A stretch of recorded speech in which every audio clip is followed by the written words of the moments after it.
તો કચ્છથી સમાચાર મળી રહ્યા છે, જ્યાં ડેમમાં ભ્રષ્ટાચારના આક્ષેપ સામે આવ્યા છે। કચ્છથી આ સમાચાર, કચ્છના ભચાઉના કંથકોટ ડેમમાં ભ્રષ્ટાચારના આક્ષેપો ઉઠ્યા છે। નબળી ગુણવત્તાનું કામ, સરપંચે ઉચ્ચાર્યા સવાલો।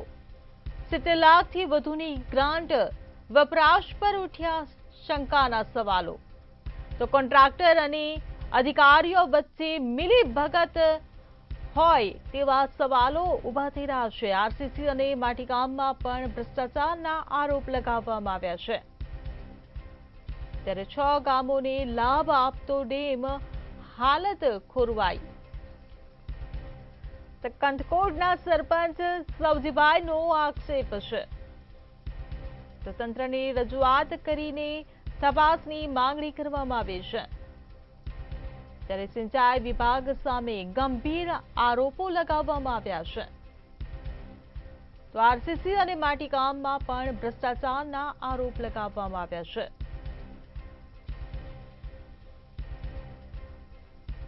જણાવશો આપનો પરિચય? જય ભારત માતા કી। હું કંથકોટ સરપંચ સવજીભાઈ ભીમજીભાઈ સગા, જૂથ ગ્રામ પંચાયત, જે ચાંગ ડેમ મારો કંથકોટ પંચાયતનો છે। તો એ 6 ગામોને સિંચાઈ વિભાગને પૂરું પાડે છે, બરાબર। તો એની અંદર જે કતરાટી કામ કરે છે એ કામ ગુણવત્તા નથી અને ભ્રષ્ટાચાર ચોખ્ખું કર્યું છે। અને 75 લાખ રૂપિયાની મંજૂરી છે।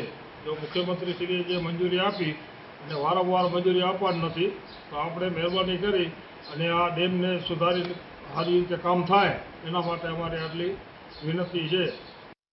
મારું નામ રાયધનભાઈ ભીમાભાઈ સંઘાર, પૂર્વ સરપંચ, કંથકોટ ગ્રામ પંચાયત, ભચાઉ તાલુકાના કંથકોટ ગામ। હાલમાં સરપંચ તરીકે મારા મોટાભાઈ ફરજ બજાવી છે। ત્યારે કંથકોટથી 6 કિલોમીટર અંતરે ચાંગ ડેમ આવેલ છે।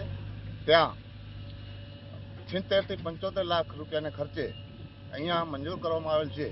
જે અમને સંતોષકારક જે કામ કરવાનું હોય એ સંતોષકારક કામ કરવામાં આવેલ નથી। અને જે ઓગણ છે, વરસાદનું જે પાણી ઓગણીની જે તળાવમાંથી જાય તો વચ્ચોવચ્ચ જે ઓગણની અંદર પણ મટી નાખવામાં આવી છે। આના માટે તંત્રને